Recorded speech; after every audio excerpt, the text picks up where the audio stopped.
How you guys doing? Dave Hughes with MMA Weekly. Well, guys, it's the end of the year. It's time to pick some of my fights of the year. Knockouts, submissions, things of this nature. Right now, I'm just going to pick what I think the fight of the year was and the fighter of the year. And I'll drop another one with submission, knockout, things of this nature. First off, I'm not even going to wait to do the upset of the year. I'm going to dive right into it. Upset of the year has got to be Juliana Pena over Amanda Nunes. The greatest woman of all time, or whatever the hell she calls herself in combat sports, gets upset and gives up. I think she might not have trained for this fight very well, guys, because if you watch the Nunes fight, Pena, it seemed that if Nunes doesn't get the knockout or it's not going her way, she just kind of said, fuck it, I got another belt, fuck it, I don't need to drop to 145. She's a good mom. Maybe she's spending a little bit more time with the kid and not enough time training, I don't know. But Juliana Pena with one of the oddest, weakest ass submissions this year with the upset. Fighter of the year. This one was pretty hard. There's a couple guys I went back and forth with. I gotta say Kamaru Usman. Without a doubt, Kamaru Usman's fighter of the year. Can't deny him that. I mean, pound for pound, the best in the world, you know. We got to see some belts changing hands, things we didn't expect to happen this year. You know what I mean? I never thought Brandon Moreno would beat Figueiredo, and he did. Or Brandon Moreno would beat Figueiredo the way he did. Rose Namajunas, strawweight champion, beating Weili Zhang, and beating her convincingly. And looking forward to the next year, we have Max Holloway and Volkanovski. Do we want to see a third fight between these guys? Me, I'll watch them fight every fucking day of the week. These guys bring it. I love watching them fight. So, with the way Volkanovski got out of Ortega's submission, you don't get out of those submissions. When Ortega's got you wrapped up, he's probably one of the best jiu-jitsu artists in the game, and Volk got out of it. It was something else. I mean, he's a true champ, you know. And I took into consideration the Oliveira for fighter of the year, but I mean, Oliveira seemed to, whether we just know he's not that great where he's dominating opponents. He just, Dustin's ground game's poo, and Oliveira knew it. Khabib, let's face it, Khabib exposed him when they fought. Then you have Gaethje gonna fight him next, and let's hope that, because I believe Khabib really exposed Gaethje. He has no ground game. Gaethje's ground game is perhaps the worst in the lightweight division, and I'm a Gaethje fan. I don't think anybody, you know, whatever it is, I mean, it is what it is. But, you know, now we got Nagano and Cyril Gane coming up. Fights like this. There's a lot to look forward to here coming real soon, you know. What are they going to do in Bellator with AJ McKee? Is McKee going to come to the UFC by the end of the year? These are things I can't wait to find out. I'm excited for the next fight here. I think if you guys want to comment, who do you think are going to be you think anybody's going to drop their title this year? Is Figueiredo going to beat Moreno for the flyweight? I think so. I think that's the title mainly. I think that title will change hands. I think Nunes wins the Pena rematch. I think Nagano Nagano Gane is a rough one for me, because You know what I mean? You've got Nagano breathes on you and you're just knocked the fuck out. And Cyril Gane's known for not getting hit square. I mean, it's the truth. But can he survive the rushes from Nagano? So I think Nagano keeps his title, and we'll see if the UFC keeps Nagano. The return of Jon Jones. Hopefully Jon gets a stick out of his ass and fights Stipe for the right to fight for the title. I mean, as it is now, we're not seeing Jon until June, July, August. So he said a 22 return. It's more like 22.5. I mean, come on now. If you're going to return until you ain't fought in forever, Jon, and you ain't fought much over the last couple of years. You know, my favorite fighter or not, either walk away from the sport or be in the sport. It's like Jon's only half in the sport half the time. Like, you're going to move up to heavyweight and you expect an immediate title fight. That was all well and good if you'd have been fighting in 21 or at the beginning of 22, but you're not. So, I mean, it's kind of like fuck off. The lightweight strap, Oliveira. Do I think Justin can beat Oliveira?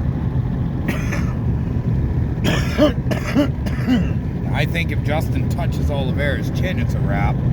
But is Oliveira going to give him a chance to touch the chin? I don't know. Oliveira said about dropping down to fight Volk. Well, Volkanovski already proved that he can absolutely get out of submissions. Getting himself in them, though. And Oliveira, I believe, might be a step above Ortega after watching that fight. So, I don't know. I think Volkanovski wins that fight, though. I think his style is just better to beat Oliveira than Gaethje's, because Gaethje's going to get taken down eventually if he doesn't touch his chin, and it'll be a wrap. Conor, same thing. You know what I mean? I think Beneil Dariush probably has the best chance of beating Oliveira at this point. But the welterweight division, Kamaru is going to hold that title till Kamaru feels like dropping that title. Kobe fought him twice, lost twice. Incredible fucking fights. Who's he going to fight? Leon? Let's hope. We'll see what Leon can do. I don't know. Leon's...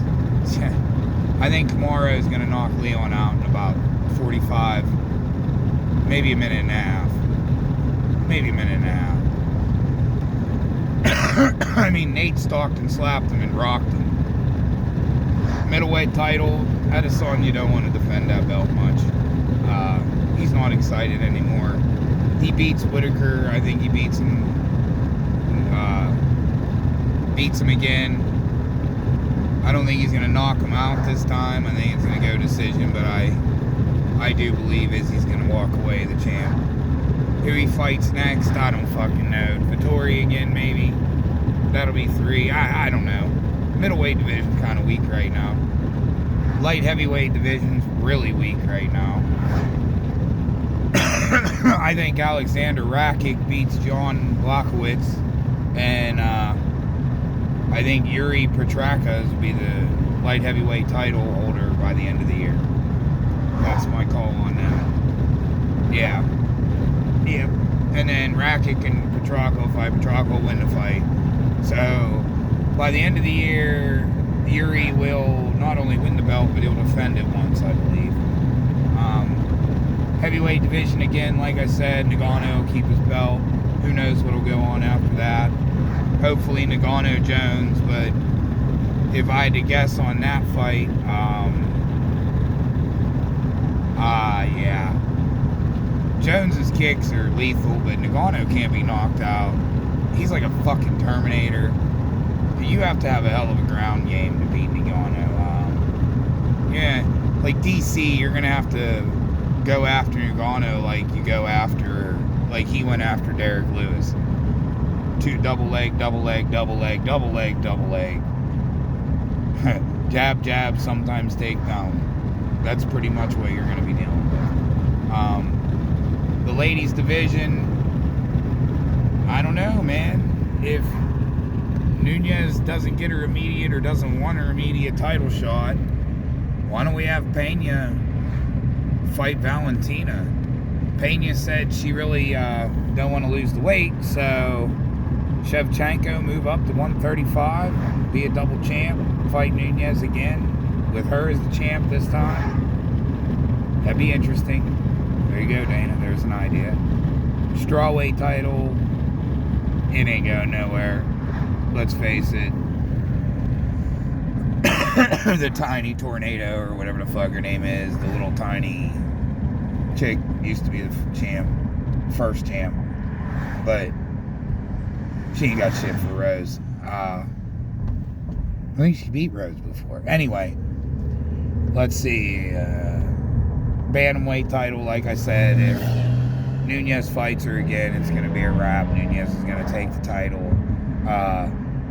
Featherweight title, Nunes is going to be concentrating on getting the one back that she actually wants. But I'm going to try and make a prediction now. Kayla Harrison. Will Kayla Harrison come to the UFC 1 or Bellator?